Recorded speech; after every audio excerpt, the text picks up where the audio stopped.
Hello बच्चों।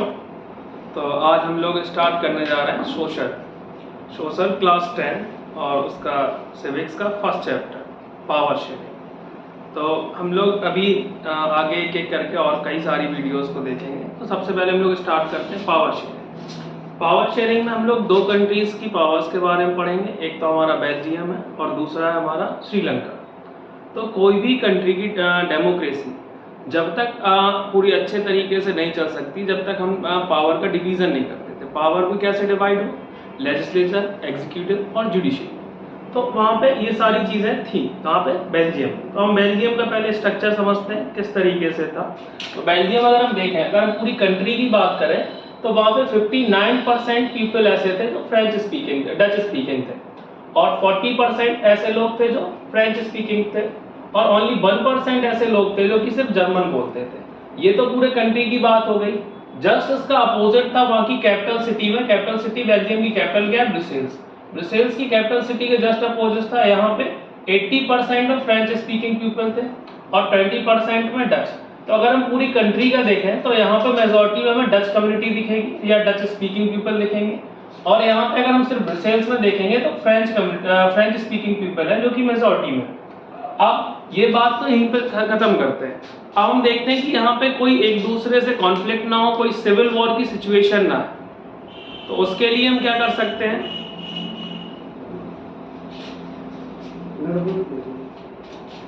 तो उसके लिए हम देख सकते हैं कि वहां पे जो जिस तरीके से कॉन्स्टिट्यूशन डिजाइन हुआ वो उन्होंने किस तरीके का किया।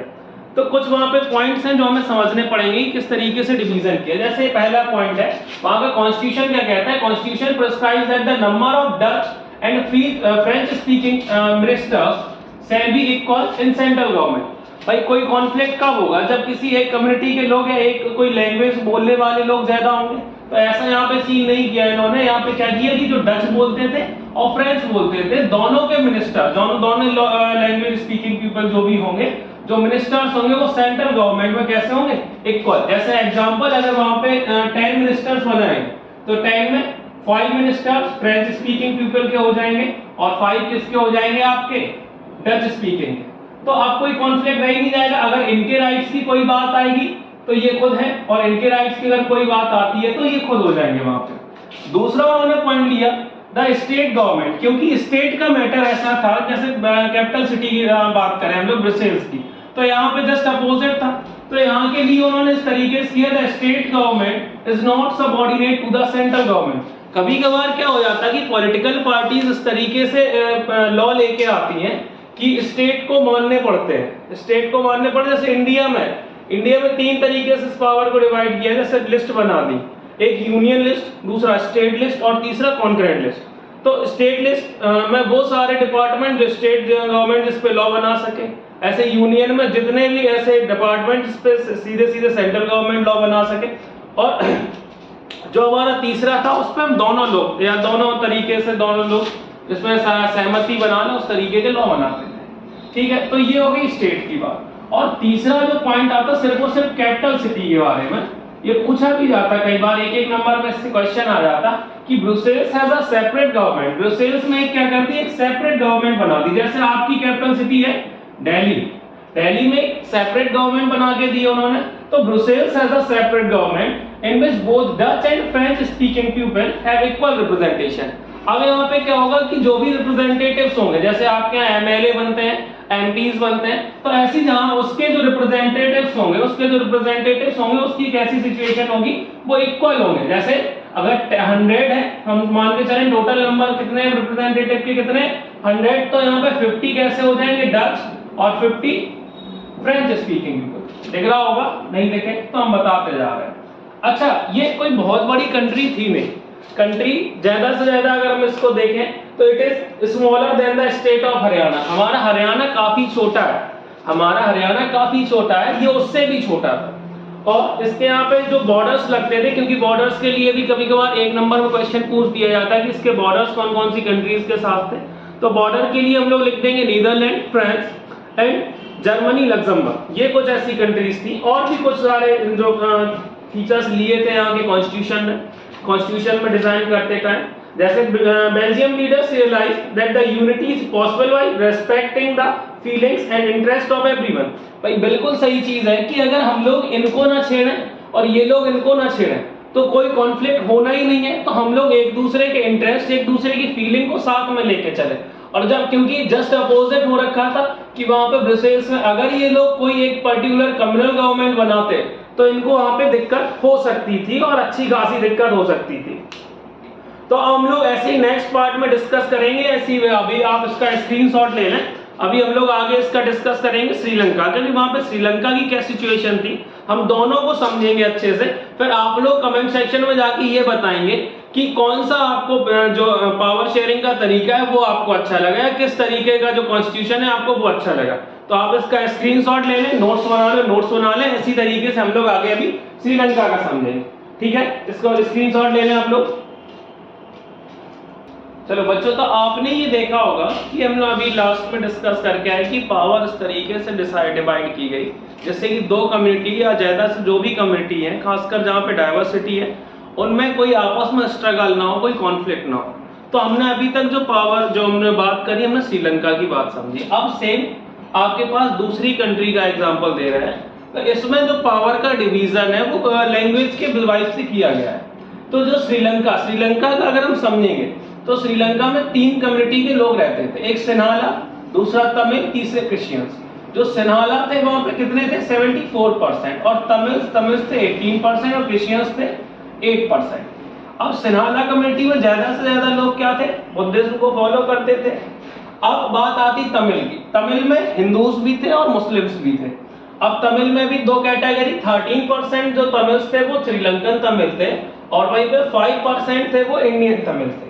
इंडियन तमिल कैसे? जो इंडिपेंडेंस के टाइम पे या जो मछुआरे वगैरह होते हैं वो जाते रहते उधर, तो कुछ लोग वहां पे सेटल हो गए और क्रिश्चियंस। अब इन दोनों में पावर को अगर डिवाइड कर दिया जाए, इक्वली सबको रखा जाए, जैसे हम लोगों ने बेल्जियम में पढ़ा, तो कोई कॉन्फ्लिक्ट होने की बात ही नहीं है। लेकिन यहाँ पे कॉन्फ्लिक्ट होता है, और कॉन्फ्लिक्ट क्यों होता है उसकी रीजन सुनिए। कॉन्फ्लिक्ट होता है, एक एक्ट आया 1956 में। कब आया एक एक्ट? इन 1956 में एक्ट आया। एक्ट किस लिए आया? Sinhala was the official language and Tamil was disregarded. मतलब जो सिन्हाला लैंग्वेज थी इसको क्या दे दिया इन्होंने? प्रिविलेज दे दिया। इन्होंने कह दिया कि ये क्या बनेगी? ये ऑफिशियल लैंग्वेज बनाई जाएगी, और जो तमिल बोलने वाले हैं उनको डिसरिगार्ड कर दिया। भाई ऐसा कर दो, जैसे सपोज दैट इंडिया में ऐसा कंपलसरी कर दिया जाए कि 40% जो लोग बोलते हैं, 40% की जो मदर टंग है वो क्या है? हिंदी है। तो अगर ये कंपलसरी सबके लिए कर दिया जाए तो जो साउथ में जो स्टेट्स हैं उनके लिए तो दिक्कत वाली बात हो जाएगी भाई। तो इंडिया में तो ऐसा कोई नहीं है, इंडिया की ऑफिशियल लैंग्वेज ही नहीं है, नेशनल लैंग्वेज ही नहीं है कोई। तो इधर पे इन्होंने इसको प्रिविलेज देते हुए कह दिया कि ये हमारी क्या ऑफिशियल लैंग्वेज हो जाएगी और तमिल को हम डिसरिगार्ड कर देंगे। और उसके बाद the government made policies that favour the member of Sinhala community, it also gave jobs to them only. ऐसा कर दिया कि जो सिन्हाला कम्युनिटी के लोग हैं, सिर्फ सिन्हाला कम्युनिटी के जो लोग होंगे यहाँ पे, उनको ही, जैसे हम मान के चले यूनिवर्सिटी में उनको ही एडमिशन दिए जाएंगे। जो जॉब्स होंगी वो सिर्फ किसको दी जाएंगी? जो सिन्हाला बोलते हैं। ऐसा लॉ लेके आए वहां पे, या उस तरीके से वहां पे कॉन्स्टिट्यूशन कुछ डिजाइन करने लगे। अब भाई ये पर्टिकुलर किसी कम्युनिटी के खिलाफ ऐसा होगा, तो खिलाफ मतलब तमिल्स के बारे में, तो तमिल्स के लिए भी तो वहां के लोगों को सोचना चाहिए। और ये तो क्या हो जाएगा? ये तो मेजोरिटानिज्म हो जाएगा। मेजोरिटानिज्म मतलब बहुसंख्यकवाद। जैसे मेजोरिटानिज्म जो वर्ड आता है, जहां पे जिसकी मेजोरिटी ज्यादा हो और मेजोरिटी के बिहाफ से गवर्नमेंट उस तरीके के डिसीजन लेने लगे जो मेजोरिटी के फेवर में हो, तो उसको मेजोरिटानिज्म कहा जाता है, बहुसंख्यकवाद, जिसकी संख्या ज्यादा होती।